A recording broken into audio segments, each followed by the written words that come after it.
एक छोटे से गांव में धीरण नाम का एक मेहनती लोहार रहता था, जो अक्सर अपने जीवन को व्यर्थ समझता था। उसे लगता था कि उसकी मेहनत की कोई कद्र नहीं है। एक दिन जंगल में उसकी मुलाकात एक साधु से हुई। साधु ने उसकी चिंता का कारण पूछा। धीरण ने कहा, महाराज, मैं लोहे की साधारण छड़ों को गढ़ने का काम करता हूँ, लेकिन मेरा जीवन महत्वहीन लगता है। भगवान ने मुझे ऐसा क्यों बनाया? साधु ने मुस्कुराकर एक कहानी सुनाई। एक बार एक साधारण लोहे की छड़ ने अपने निर्माता से शिकायत की कि उसकी कोई खास कीमत नहीं है। निर्माता ने समझाया, अगर मैं तुम्हें ऐसे ही बेच दूं तो तुम्हारी कीमत 100 रुपए होगी, लेकिन अगर मैं तुमसे कीलें बनाऊं तो तुम्हारी कीमत 200 रुपए हो जाएगी, और अगर तुमसे घड़ी की महीन स्प्रिंग्स बनाऊं तो तुम्हारी कीमत हजारों में होगी। फर्क इस बात का है कि तुम पर कितना काम किया गया। यह सुनकर लोहे की छड़ ने मेहनत और बदलाव के लिए खुद को तैयार कर लिया। गढ़ाई के बाद वह घड़ी की स्प्रिंग्स बन गई और उसकी कीमत कई गुना बढ़ गई। इस कहानी ने धीरन को गहराई से सोचने पर मजबूर कर दिया।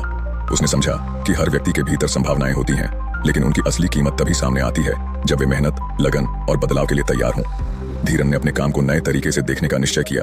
उसने लोहे की छड़ों से केवल औजार नहीं, बल्कि उपयोगी मशीनें बनाने की शुरुआत की। नई तकनीक अपनाकर उसने अपनी कारीगरी में महारत हासिल की। कुछ समय बाद धीरन का काम इतना प्रसिद्ध हो गया कि उसका नाम पूरे जिले में जाना जाने लगा। संदेश: अपने जीवन का मूल्य बढ़ाने के लिए हमें अपनी क्षमताओं को पहचान कर उन पर मेहनत करनी चाहिए। जैसे साधारण लोहे की छड़ मेहनत से बहुमूल्य बन सकती है, वैसे ही हमारी मेहनत और लगन हमें असाधारण बना सकती है।